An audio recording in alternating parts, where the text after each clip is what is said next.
What's up mga karuba? This is again your Konyo Boy Apong Glenn rapping English Ilocano Aglalok. And today we have a trivia. I-trivia tayo ngal daw ket about Tamboreros of Lawag City.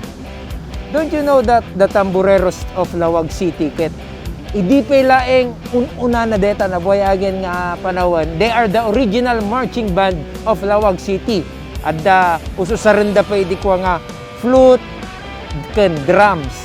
Dagiti original nga mo sa iso dati agtuktukar idi pampanawon ti parada gathering kada aming special occasion dito i Lawag City idi punganay.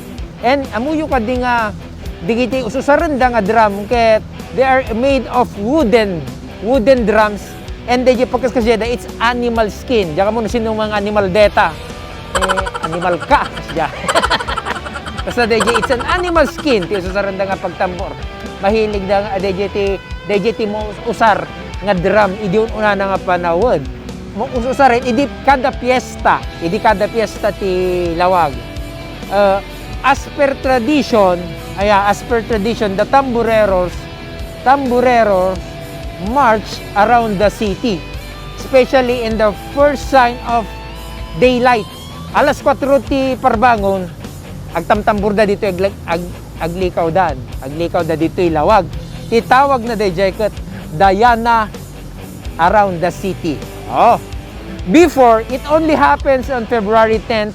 Ti bigat ti February 10. Isumot dayjay ti piyesta ni San Guillermo. And they are still doing this matkidi kadato nga panahon. Ngam kadigiti nautudi nga tawtawin. DJ piyesta ti pamulinawen ket officially nga mangrugrugi iti February 1. Okay?